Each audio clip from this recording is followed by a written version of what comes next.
30 কোটি টাকা ধামাকা করতে চলেছে কে কে আর। একটাই পেলো আর কে কে আর কি পাগল হয়ে গেছে? এই প্রশ্নটা এখন ঘুরতেছে সারা ক্রিকেট দুনিয়ায়। এই খেলোয়াড় কেউ নয়, তিনি হচ্ছেন কে রাহুল। আইপিএল 2026-এর আগে বড় সড়ো রিপোর্ট আসছে যে কে কে আর নাকি কে রাহুলকে নিজেদের দলে আনতে চায়, আর তার জন্য তারা 25 কোটি টাকা দিতে রাজি হচ্ছে। হয়তো এই অঙ্কটা বাড়তে পারে, বাড়িয়ে 30 কোটি করে দিতে পারে, যা আইপিএল হিস্ট্রিতে রেকর্ড। কে রাহুল বর্তমানে দিল্লি ক্যাপিটালসে রয়েছে এবং আইপিএল 2025-এ মেগা অপশনে 14 কোটি টাকা দিয়ে কিনেছিল দিল্লি ক্যাপিটালস। 2025 আইপিএল তার কে রাহুলের পারফরমেন্স ছিল একদম অসাধারণ, দুর্দান্ত। সেখানে 539 রান করেছে।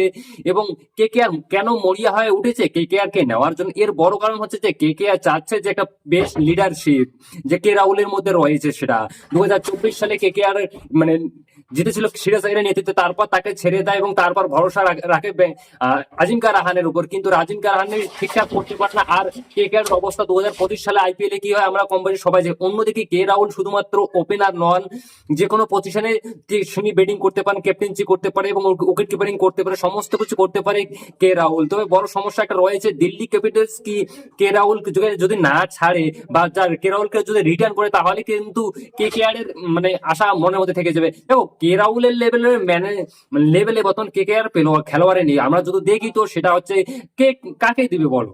রাসেলকে হয়তো চাবে দিল্লি, কিন্তু রাসেলকে তো কে কে আর দিতে চাবে না। হয়তো অন্য কেউ দিতে চাইবে, রাসেল এবং সুনীল নারায়ণকে তো কে কে আর দিতে চাবে না।